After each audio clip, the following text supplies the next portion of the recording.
करने की कोशिश की, तो उसमें ना आयुष ने हेल्प की, ना कि सरकार ने हेल्प की, ना किसी तरह से वो पब्लिश नहीं हो पाया। तो ये मतलब ठीक है। हाँ। अच्छा, एक डॉक्टर बैनर्जी लंबे समय से बैठे हुए हैं। कुशवाहा जी, मैं आपके पास आ रहा हूं। डॉक्टर बैनर्जी, अभी जो कुशवाहा जी के प्रश्न को मैं आपके पास टॉस कर रहा हूं, अब ये बात तो साबित हो गई है कि ये जो घबराहट में जो पत्र आए हैं, या पत्र ब्रिटिश मेडिकल जर्नल तक जा रहे हैं, या डॉक्टर जो 850 करोड़ रुपए की सुपारी दे रहा है, ये एक जल्लाद की श्रेणी में आ रहा है। लेकिन इंपॉर्टेंट सवाल अभी कुशवाहा जी ने कहा कि प्रैक्टिस बेस्ड एविडेंस पर विचार विमर्श क्यों नहीं हो रहा है? विचार के पहले जो प्रैक्टिस बेस्ड एविडेंस है उसको और बढ़ावा दिया जाए। जैसे सिद्धू साहब ने कहा था कि उनकी जो वाइफ थी उनको डॉक्टर ने हाथ खड़े कर दिए थे, बोला था कि 3% चांस है, there is no further treatment in the mainstream medicine. ऐसे हजारों पेशेंट्स होंगे, टाटा इंस्टीट्यूट में मिल जाएंगे और कई कैंसर हॉस्पिटल में मिल जाएंगे जिन पे हाथ खड़े कर दिए हैं। उसमें शोध अभी भी किया जा सकता है, और अगर सिद्धू के वाइफ के जो रेजिम दिया था उसमें देखा जा सकता है, दूध का दूध पानी का पानी हो जाएगा। वो एविडेंस हमारे पास अभी कमी नहीं है, अगर चाहे कलेक्ट करने का तो एविडेंस मतलब और आगे बढ़ाया गया है। और इसको क्या कर रहे हैं कि एक केस दिखा रहे हैं, केस रिपोर्ट से ही चालू होता है एविडेंस, फिर 2 केस 3 केस ऐसे कई केसेस सुनाई में आते हैं। और ये बात भी सही है कि कई बार अपने आप भी कैंसर रिग्रेस कर जाता है, पर अगर लार्ज नंबर ठीक हो जाते हैं, जो एंड स्टेज में जब 3% चांस जिनको देते हैं डॉक्टर्स, जैसे सिद्धू के वाइफ को दिया था, ऐसे पेशेंट्स इकट्ठा करें और इसको 2 ग्रुप में, उन लोग को डेस्परेट है, उनको तो जवाब दे दिया मॉडर्न मेडिसिन में, तो अनएथिकल नहीं होगा कोई भी नया ट्रीटमेंट ट्राई करने के लिए। तो उसमें ये ट्राई किया जा सकता है, टाटा इंस्टीट्यूट कर सकता है। और जो 100 के ऊपर ऑन्कोलॉजिस्ट ने साइन किया था, उनको बोले कि आप एक पेशेंट ऐसे लाए, 100 पेशेंट हमको खुद करके बताइए कि ये फजूल है, इससे फायदा नहीं होता, तब जाके आप ये लगाए। तो उसमें दोनों को जवाब चाहिए, हमको ट्रेडिशनल मेडिसिन को भी जवाब चाहिए और हमको मेन स्ट्रीम मेडिसिन को भी जवाब चाहिए। ये जवाब कोर्ट में नहीं मिल सकता है, ये जवाब कोर्ट में नहीं मिल सकता। अब जवाब कोर्ट के थ्रू आप दे रहे हो, कोर्ट पे और नोटिस से जवाब नहीं मिलेगा, साइंस से ही मिलेगा। और ऐसा कोई नहीं है कि एलोपैथी है, आयुर्वेदिक, ये आर्टिफिशियल बाउंड्रीज करके आए हैं। पहले जमाने में ऐसे बाउंड्रीज नहीं होते थे, अभी हमने डिवाइड एंड रूल कर लिया है।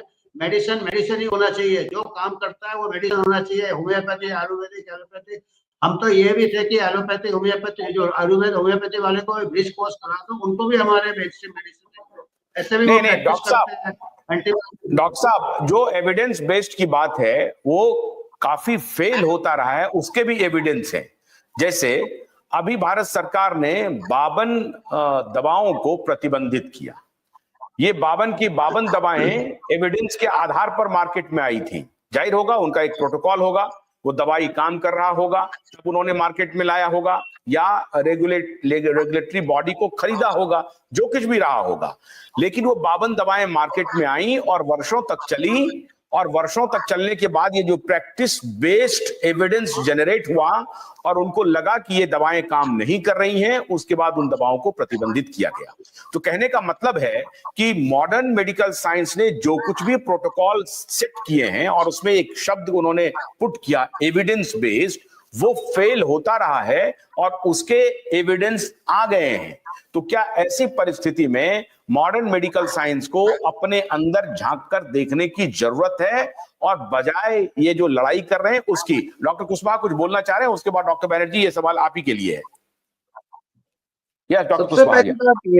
सबसे पहली बात ये है कि जो एविडेंस बेस्ड मेडिसिन, सबसे पहला उसमें जो हमें झांकने की जरूरत हुई है कि ये एविडेंस जनरेट हुआ तो हुआ कैसे, उसके पीछे क्या प्रक्रिया अपनाई गई, क्या एथिक्स ऑफ रिसर्च फॉलो किए गए, क्या उसमें फंडिंग एजेंसीज कौन थी, क्या वो मैन्युफैक्चरिंग जिसकी दवा बनाने वाली कंपनी ही उसको फंड कर रही थी रिसर्च को, जैसा ज्यादातर होता है।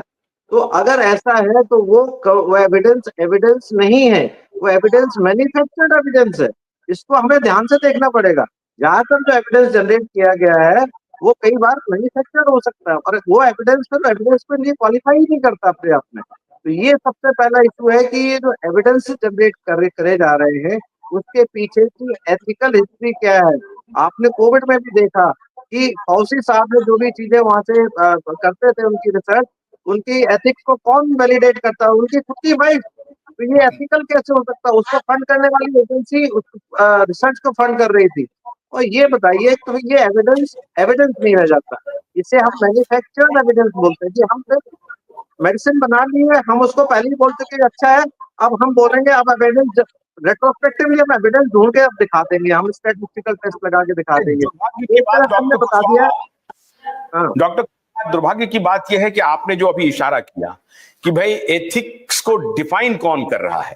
अगर कोई फार्मा कंपनी उसे प्रमोट कर रही है या फंड कर रही है किसी शोध पर, और फिर वो उसके फार्मा कंपनी के डिजायर के हिसाब से अपना शोध पत्र जारी कर देता है और उसको कह देता है भाई एविडेंस बेस्ड हो गया।